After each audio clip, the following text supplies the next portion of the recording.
తాజాగా భారత ప్రభుత్వం ఒక గుడ్ న్యూస్ చెప్పింది. దీనికి సంబంధించిన బ్రేకింగ్ అప్డేట్ చూస్తున్నాం. ఎల్పీజీ గ్యాస్ కొరతకి సంబంధించి కూడా భారత ప్రభుత్వం ఒక గుడ్ న్యూస్ చెప్పింది.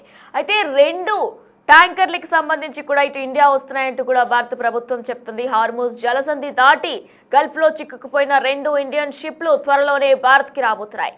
ఎల్పీజీ ట్యాంకర్లతో పైన గ్యాస్ జగ్ వసంత్ పైన గ్యాస్ ఓడను రెంట్కు తీసుకుంది ఐఓసీ. ఇక బీపీసీఎల్ అద్దె లిస్టులో జగ్ వసంత్ నౌక ఉంది. యుఏఈలోని షార్జా దగ్గర లాంగర్ వేసి రెండు నౌకలు కూడా ఇప్పటి వరకు కూడా అక్కడే ఉన్నాయి. అయితే ఈ ఆయిల్ ట్యాంకర్లు ఓడలను ఇవాళ బయలుదేరే ఛాన్స్ ఉన్నట్లు కనిపిస్తుందంటూ కూడా ఇటు భారత ప్రభుత్వం చెప్పుకొస్తుంది. గత వారం రెండు భారతీయ నౌకలను అనుమతించింది ఇరాన్. మరి ఇప్పుడు హార్మూజ్ ని పూర్తిగా మూసివేసింది కూడా ఇరాన్. ఈ విషయం మనందరికీ కూడా తెలిసింది. అయితే ఇప్పుడు తమ అనుకూల దేశాల ఓడలకి మాత్రమే అనుమతిస్తుంది ఇరాన్. 24 గంటల్లో హార్మూజ్ దాటని 3 చమురు ట్యాంకర్లు ఇక జలసంధి దాటేందుకు కూడా ఇప్పటికే ప్రయత్నిస్తున్నాయి. అయితే ఒకవేళ కనుక అనుమతి లేకుండా కనుక దాటితే ఖచ్చితంగా కఠిన శిక్షలు విధిస్తామంటూ కూడా ఇరాన్ ప్రభుత్వం చెప్తుంది. ఇక ఇదే అంశానికి సంబంధించిన పూర్తి అప్డేట్స్ మా ప్రతినిధి శివ అందిస్తారు. రైటర్ శివ, ప్రస్తుతం ఎల్పీజీ కొరత వేళ కూడా భారత ప్రభుత్వం ఒక గుడ్ న్యూస్ చెప్పింది. రెండు ట్యాంకర్లు కూడా 24 గంటల్లో వస్తాయంటూ కూడా చెప్పుకొస్తుంది. దీనికి సంబంధించిన డీటెయిల్స్ ఏ విధంగా ఉన్నాయి శివ? భారత్ కు గుడ్ న్యూస్ అనేది వినిపిస్తోంది. ఎల్పీజీ పై భారత్ కు త్వరలోనే ఎల్పీజీ ట్యాంకర్లు అనేవి రాబోతున్నాయి. హర్మూజ్ జలసంధిని దాటి గల్ఫ్ లో చిక్కుపోయిన రెండు ఇండియన్ షిప్లు త్వరలోనే భారత్ కు రాబోతున్నాయి. ఎల్పీజీ ట్యాంకర్లు త్వరలోనే భారత్ కు రాబోతున్నట్టు తెలుస్తుంది. ఫైన్ గ్యాస్ జగ్ వసంత్ అనే ఈ షిప్ భారత్ కు రాబోతుంది. ఫైన్ గ్యాస్ వాడను రెంట్కు తీసుకుంది ఇండియన్ ఆయిల్ కార్పొరేషన్. మరోవైపు బీపీసీఎల్ అద్దె లిస్ట్ లో జగ్ వసంత్ నౌక ఉన్నట్లు కూడా తెలుస్తుంది. అంటే భారత్ పెట్రోలియం కార్పొరేషన్ లిమిటెడ్, అలాగే ఇండియన్ ఆయిల్ కార్పొరేషన్, దీనికి సంబంధించిన ఎల్పీజీ షిప్ అనేది ట్యాంకర్ అనేది రాబోతుంది. యుఏఈలోని షార్జా దగ్గర లంగర్ వేశారు రెండు నౌకలను కూడా.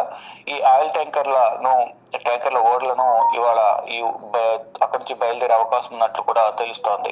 అంటే గత వారం ఈ రెండు నౌకలు కూడా ఇరాన్ భారత్ కు వచ్చేందుకు అనుమతించింది. హర్మూజ్ ను పూర్తిగా మూసివేయని ఇరాన్ కొన్ని దేశాలకు మాత్రమే, అనుకూల దేశాలకు మాత్రమే అనుమతి ఇస్తుంది. అంటే పశ్చిమాసియా దేశాలు కంప్లీట్ గా అక్కడ హర్మూజ్ జలసంధిని మూసివేసింది. ఇటు భారత్ కు ఇరాన్ కు ఉన్న స్నేహబంధం వల్ల వాళ్ళు భారత్ కు కొంత వెసులుబాటు కల్పించారు. దానిలో భాగంగానే ఇప్పుడు భారత్ అక్కడి నుంచి ఈ ఎల్పీజీకి సంబంధించి కానీ ఈ మరో గతంలో కూడా శివాలిక, నందాదేవి ఇటు ముడి చమురుకు సంబంధించిన చమురు నిల్వలకు సంబంధించిన నౌకలు కూడా భారత్ కు చేరుకున్నాయి. ఇప్పుడు ఎల్పీజీ సంబంధించిన నౌకలు కూడా ఇటు ఇండియన్ ఆయిల్ కార్పొరేషన్ కు సంబంధించి భారత్ పెట్రోలియం కార్పొరేషన్ లిమిటెడ్ సంబంధించిన రెండు నౌకలు కూడా ఇప్పుడు రాబోతున్నాయి. అంటే తమ అనుకూల దేశాల ఓడలకు మాత్రమే అనుమతి అనేది ఇరాన్ ఇస్తుంది. 24 గంటల్లో హర్మూజ్ ట్యాంకర్లు అనేవి అక్కడ నుంచి దాటే విధంగా కూడా ఏర్పాట్లు చేస్తున్నారు.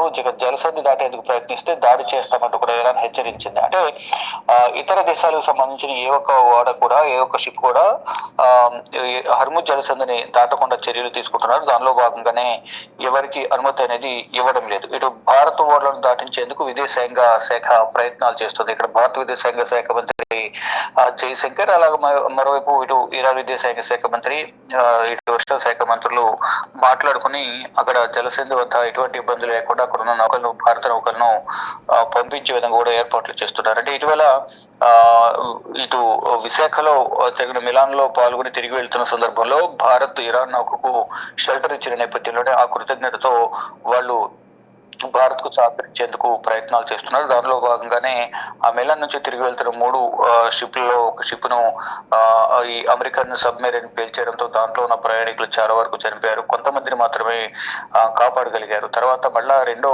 షిప్ లో కూడా సాంకేతిక లోపం రావడంతో శ్రీలంకను సహాయం కోరిన నేపథ్యంలో వారు ప్రభుత్వం నుంచి పర్మిషన్ తీసుకున్న తర్వాత సాయం చేస్తామన్నారు. కానీ ఈ లోపే భారత్ వారికి సహకరించి కొచ్చి వద్ద వరకు డాకింగ్ చేసుకునేందుకు అనుమతి ఇచ్చింది. దాని తర్వాత ఇద్దరి మధ్య స్నేహబంధం అనేది పెరిగిన నేపథ్యంలోనే ఇక్కడ భారత్ ఎదుర్కొంటున్న సమస్యలు పరిష్కరించేందుకు, అక్కడ ఉన్న ఓడలను పంపించేందుకు, సహకారం అందించేందుకు ఇరాన్ కూడా అనుమతించింది. దానిలో భాగంగానే అక్కడ నుంచి ఇప్పటికే చమురు నిల్వలకు సంబంధించిన షిప్లు ఇప్పటికే చేరుకున్నాయి.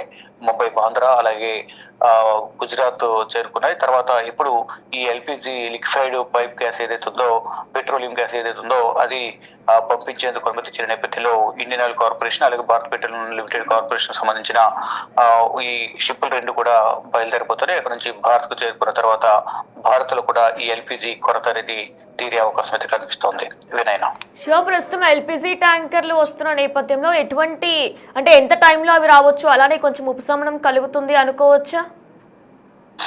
డెఫినెట్ గా మొదటి నుంచి కూడా అది అక్కడి నుంచి రావడానికి కొంత సమయం పడుతుంది అనేది మొదట కొంత తెలుస్తుంది. అంటే మినిమం అక్కడి నుంచి రావాలంటే హర్ముజ్ జలసంధి నుంచి 25 days అనేది వారు చెప్తున్నప్పటికీ కూడా ఇంకా ఎన్ని రోజుల సమయం పడుతుంది అనేది కూడా తెలియస్తుంది. అంటే ఎప్పుడు బయలుదేరాయి అక్కడ నుంచి ఇంకెన్ని రోజుల్లో ఇక్కడ భారత్ చేరుకుంటాయి. అంటే ముంబైలోని బాంద్రా పోర్ట్ కు ఇవన్నీ చేరుకునే అవకాశం అయితే కనిపిస్తుంది. అక్కడి నుంచి ఈ అందరికి కూడా వివిధ రాష్ట్రాలకు అక్కడి నుంచి డిస్పాచ్ అనేది జరుగుతూ ఉంటుంది. ఇక్కడ మరికొన్ని రోజులు పట్టే అవకాశం ఉన్నట్లు కూడా తెలుస్తుంది. అధికారికంగా ఎక్కడి వరకు వచ్చింది ఏంటి కూడా డే టు డే అప్డేట్ అనేది కూడా ఎప్పటికప్పుడు భారత విద్యుత్ శాఖ ఇటు పెట్రోలియం శాఖ అధికారులు ఎప్పటికప్పుడు దీనికి సంబంధించిన ప్రకటన విడుదల చేస్తారంటూ కూడా కేంద్ర ప్రభుత్వం చెప్తా ఉంది. Right Shiva, thanks for the details. ఎల్పిజిపై మరొకసారి ఎల్పిజి కొరతకు సంబంధించి కూడా భారత ప్రభుత్వం ఒక గుడ్ న్యూస్ చెప్పింది. త్వరలోనే భారత్ కు ఎల్పిజి ట్యాంకర్లు హార్మోజ్ జలసంధి దాటి గల్ఫ్ లో చిక్కుకుపోయిన 2 ఇండియన్ షిప్లు త్వరలోనే భారత్ కు వచ్చే అవకాశాలు ఉన్నాయంటూ కూడా భారత ప్రభుత్వం ప్రకటించింది.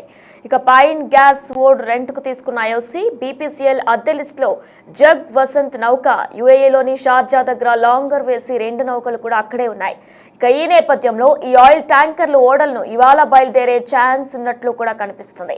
గత వారం 2 భారతీయ నౌకలను అనుమతించింది ఇరాన్. హార్మూజ్ ని పూర్తిగా మూసివేసింది ఇరాన్. ఈ విషయం మనందరికీ కూడా తెలిసిందే. అయితే తమ అనుకూల దేశాల ఓడలకు మాత్రమే ఇరాన్ పర్మిషన్ ఇస్తుంది. 24 గంటల్లో హార్మూజ్ దాటని ముడి చమురు ట్యాంకర్లు ఇక జలసంధి దాటేందుకు కూడా ప్రయత్నిస్తే దాడి చేస్తామంటూ కూడా ఇరాన్ ఇప్పటికే ప్రకటించింది. అయితే భారత ఓడలను దాటించేందుకు ఇటు విదేశాంగ మంత్రి జైశంకర్ కూడా ప్రయత్నాలు చేస్తున్నారు. మరి ఏం జరగబోతుంది? ఒకవేళ కనుక ఎల్పిజి గ్యాస్ కనుక నిజంగానే ఇండియాకి వస్తే కనుక ఎంతో ఉపశమనం కలిగే అవకాశాలు కూడా కనిపిస్తున్నాయి.